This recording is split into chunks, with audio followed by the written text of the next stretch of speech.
नमस्कार YouTube family, cook with Sonali मराठीजमध्ये तुम्हा सर्वांचे खूप खूप मनापासून स्वागत। तर आज आपण बनवणार आहोत एकदम साधी सोप्या पद्धतीने मेथीची भाजी। बऱ्याच ठिकाणी वेगवेगळ्या पद्धतीने मेथीची भाजी बनवली जाते, तर आज आमच्या पद्धतीने मी तुम्हाला मेथीची भाजी कशी बनवायची ते सांगणार आहे।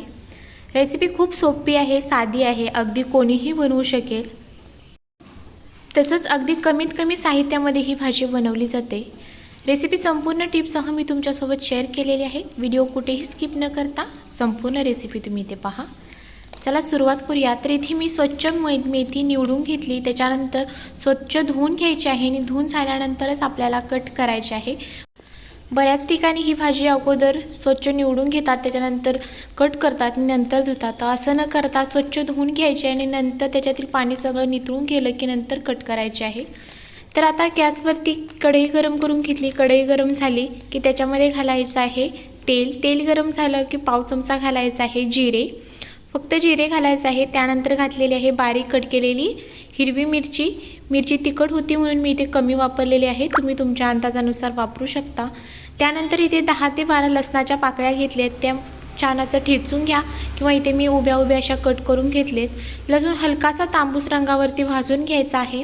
लसूण भाजला गेला। आता याच्यामध्ये घालायचे आहे मसूर डाळ। तुम्हाला मसूर डाळ वापरायची नसेल तर मूग डाळ, तूर डाळ कोणती वापरली तरी चालेल। तेलामध्ये मसूर डाळ छान अशी फुलेपर्यंत परतून घ्यायची आहे। गॅस मोठा ठेवायचा आहे। मसूर डाळ व्यवस्थित अशी परतून घेतली। आता याच्यामध्ये घालायची आहे कट करून घेतलेली मेथी।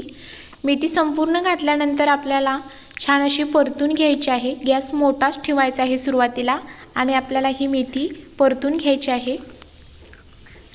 मेथी परतून घेतल्यानंतर इथे तुम्ही पाहू शकता अगदी छान सुरेख हिरवागार ह्या भाजीला रंग आलेला आहे। व्यवस्थित मेथी अशी परतून झाली। आता गॅस कमी करायचा आहे आणि याच्यावरती घालायचं आहे झाकण। झाकण घालून फक्त आपल्याला 1 मिनिटासाठी छान अशी भाजीला वाफ देऊन घ्यायची आहे। तर 1 मिनिट छान अशी भाजीला वाफ देऊन झालेली आहे आणि झाकण इथे काढून पुन्हा एकदा भाजी व्यवस्थित अशी परतून घेऊया। इथे संपूर्ण भाजी व्यवस्थित अशी परतून घेतलेली आहे। आता याच्यामध्ये घालायचं आहे चवीनुसार मीठ। बऱ्याच वेळेला काही जण काय करतात की आपण जेव्हा सुरुवातीला भाजी ही कढईमध्ये घालतो त्याच वेळेला मीठ घालतात, तर अशा वेळी सुरुवातीला जेव्हा आपण भाजी घालतो त्यावेळेला भाजी जास्त असते आणि पालेभाज्या या शिजल्यानंतर खूप कमी होतात। त्यामुळे अशी भाजी थोडीशी परतून घेऊन त्याला एक वाफ देऊन घ्यायची। बऱ्यापैकी भाजी शिजली गेली की नंतरच त्याच्यामध्ये मीठ घालायचं आहे। मीठ घातल्यानंतर इथे तुम्ही पाहू शकता भाजी पुन्हा अशी ओलसर झालेली आहे। मिठाचं पाणी जे आहे ते सुटल्यामुळे भाजी ओलसर झाली। गॅस मीडियम ठेवायचा आहे आणि 2 मिनिटं पुन्हा ही भाजी छान अशी शिजवून घ्यायची आहे। तर पुन्हा 1-2 मिनिटं ही भाजी मी व्यवस्थित अशी शिजवून घेतलेली आहे। आता इथे तुम्ही पाहू शकता भाजीचा एखादा देठ घ्यायचा आहे आणि तो असा आपल्या हाताने असा चोळून बघायचा, तो छान असा इथे शिजला गेलेला आहे। अगदी बघा झटपट अशी ही मेथीची भाजी इथे तयार झालेली आहे। तर आता याच्यावरती घालायचं आहे शेंगदाण्याचं कूट। इथे मी 1.5 चमचा शेंगदाण्याचं कूट घातलेलं आहे। शेंगदाण्याचं कूट घातल्यानंतर पुन्हा एकदा व्यवस्थित अशी भाजी परतून घ्यायची। मंद गॅसवर 1 मिनिट छान अशी भाजी शिजवून घ्यायची आहे।